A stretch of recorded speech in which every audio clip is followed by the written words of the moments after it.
আসসালামু আলাইকুম। আশা করি সবাই আপনারা ভালো আছেন। আলহামদুলিল্লাহ আমি অনেক ভালো আছি।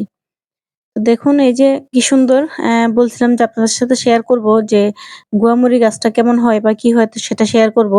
দেখেন মৌমাছিটা কত সুন্দর করে অ্যাম এখান থেকে মধু সংগ্রহ করছে। আসলে বাগানে যদি ফুল গাছ বা এই ধরনের গাছ থাকে তাহলে কিন্তু আসলে এই ধরনের দৃশ্যগুলো আমরা দেখতে পাই। তো অ্যা গুয়ামরিটা মাশাআল্লাহ দেখলাম যে যতগুলা ফুল ফুটে প্রতিটা ফুল থেকে কিন্তু এই মানে এই মসলাটা হয়। একটু খেয়াল করলে দেখবেন এই যে এই থোকাটা প্রতিটা ফুল থেকে কিন্তু দেখেন এই যে গুয়ামরি কিন্তু রেডি হয়ে গেছে একবারে প্রতিটা ফুল থেকে। তো ঘ্রাণটা এত সুন্দর। তো যাই হোক যারা দেখেন নাই তারা দেখে নিতে পারলেন গুয়ামরি গাছ কেমন হয়। তো আজকের ভিডিওটা ২ টা টপিকের উপরে যে কিছু চারাও আজকে এখান থেকে আমি অ্যা বেডে লাগিয়ে দেব। আর হচ্ছে যে আমার যে গাছ থেকে আমি টমেটোগুলা উঠাইছি, সেগুলা এভাবে রাখলে অনেকগুলা যেহেতু টমেটো আমার নষ্ট হয়ে যায়, তো সেই পাকা টমেটোগুলি আমি কিভাবে ফ্রোজেন করি সেটাও আজকে আপনার সাথে শেয়ার করব। অনেকে হয়তো এভাবে করেন, তো অনেকে হয়তোবা আবার জানেন না। সেজন্য একটু শেয়ার করব। তো এটা আমার দুন্দুলের চারা। তো কয়েকটা বেড রেডি করে রাখছি। তো দুন্দুলের চারাগুলি আজকে সেখানে কিন্তু লাগিয়ে দেব। আবার আজকে কয়েকটা আবার ইয়ের চারাও লাগাবো যে চাল কুমড়া চারাও কয়েকটা আবার বড় হয়েছে সেগুলো লাগিয়ে দেব। কারণ গাছ যদি আপনার একটু বেশি থাকে তাহলে সেখান থেকে কিন্তু ফলনটাও কিন্তু একটু বেশি পাওয়ার আশা করা যায়। তো যেহেতু আমার আগের ৪ টা গাছ মাশাআল্লাহ অলরেডি বড় হয়ে যাচ্ছে। তো পরের বার যেহেতু এই বীজগুলা লাগাইছি, এখন যেহেতু চারা উঠে গেছে, গাছগুলা আসলে ফেলতে মায়া লাগে। তো যারা আমরা গাছ করি আসলে আমাদের এই অবস্থাই হয়। কোন চারা আমরা আ ফেলি না মানে ফালাতে গেলে অনেক কষ্ট লাগে। তো যেহেতু আমার বেডগুলা খালি আছে সেই বেডে লাগাবো। ইনশাআল্লাহ আশা করি এখান থেকে ফলন পাবো যদি ঠিকমতো যত্ন নিতে পারি। তো টমেটো আমার যেহেতু অনেক বেশি হয়ে গেছে, দেখলাম যে এভাবে যদি আমি রাখি ফ্রিজে অনেক সময় পচে যাইতেছে, নষ্ট হয়ে যাইতেছে। তো যার কারণে আজকে চিন্তা করলাম যে আমার টমেটোগুলো আজকে যেভাবে ফ্রোজেন করি সেটাও আজকে আপনাদের সাথে শেয়ার করব। তো চলুন আগে টমেটোগুলো দেখে আসি কিভাবে কি করি। তো এতে চলে আসলাম। মাশাআল্লাহ দেখেন দেখতে কত সুন্দর ভাল লাগতেছে। একেবারে টকটকা লাল, কোনো মেডিসিন ছাড়া, কোনো কিছু ছাড়া। তো এটা আমি ১ম এ একটু ধুয়ে নিছি। ভালো করে পরিষ্কার করে ধুয়ে নেওয়ার পরে তো দেখেন একেবারে কিন্তু লাল টকটকে হয়ে গেছে।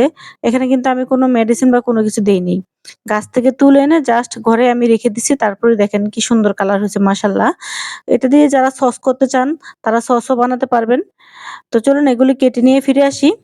তো যাই হোক, অ্যা এগুলা যখন আপনারা ১ম ধুয়ে নিবেন, ধুয়ে নেওয়ার পরে তারপরে এগুলাকে আমি কিভাবে কাটি সেটাও শেয়ার করব। কারণ যেহেতু এগুলো আমি কাঁচা এভাবেই ফ্রোজেন করব, আনাম রাখবো না।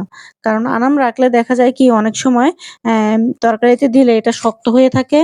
আর দেখা যায় যে আপনার উপরে চামড়াটা মানে গলতে চায় না। তো যার কারণে আমি এভাবে কিন্তু কেটে নিছি। আমি কিন্তু বেশিরভাগ সময় এভাবে আমি টমেটো ফ্রোজেন করি। কারণ ১ম আমি একবার দেখছিলাম যে আনাম যখন রাখি, সেই টমেটোগুলা যদি তরকারিতে দেই, তখন দেখা যায় যে খেতে তেমন একটা ভালো লাগে না। আর একটু শক্ত হয়ে থাকে। তো অনেকেই হয়তোবা আনাম এভাবে রেখে দেন, পরে কেটে তরকারিতে দেন। আসলে আমার মনে হয় তার চাইতে এইভাবে করে রাখলে অনেকটাই ভালো হয়। তো এইভাবে কাটার পরে তো এটাকে আমি যা করব, এটাকে এখন আমি ব্লেন্ড করে নিবো। ব্লেন্ড করে নেওয়ার পরে দেখবেন দেখতে কতটা সুন্দর হয়। আর তখন যদি আপনারা একটু করে বের করে যদি তরকারিতে দেন, আসলে সেটা কিন্তু অনেকটাই ভালো লাগে। তখন কিন্তু আর ওই যে যেই শক্ত একটা ভাব বা শক্ত হয়ে থাকে, সেই ভাবটা কিন্তু আর থাকবে না। আর এভাবে পিস করে রাখলে, আরাম রাখলে একই কথা এভাবে রাখাটার চাইতে আমি বেশি ব্লেন্ড করে রাখাটাই ভালো মনে করি। দেখেন এই যে ব্লেন্ড করার পরে অনেকটা এরকম হবে। তো এরকম হওয়ার পর এটা আপনারা এরকম বক্সে করে রেখে দিবেন।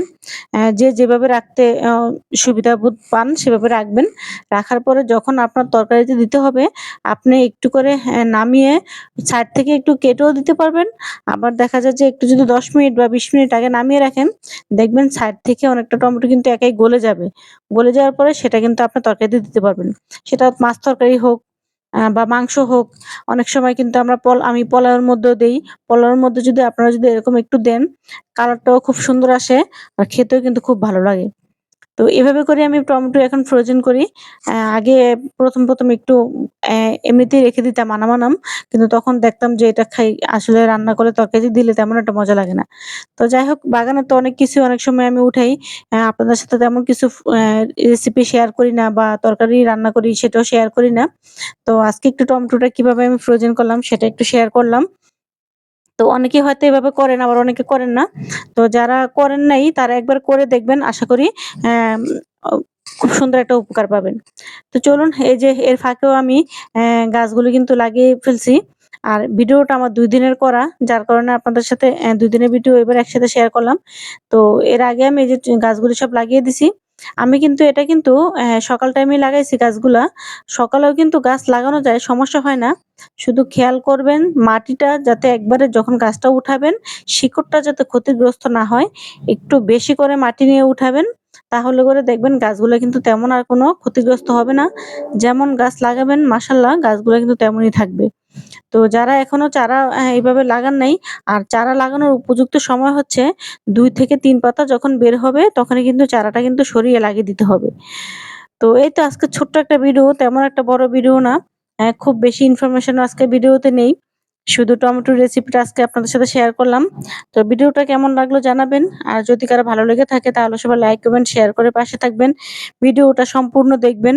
দেখলে অনেকটাই কিন্তু উপকৃত হবেন।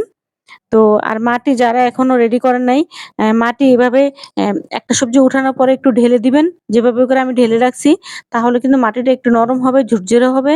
গাছগুলা শিকড়গুলা কিন্তু খুব দ্রুত কিন্তু সেখানে কিন্তু বেড়ে যাবে। তো সবাই ভালো থাকেন, সুস্থ থাকেন। আল্লাহ হাফিজ।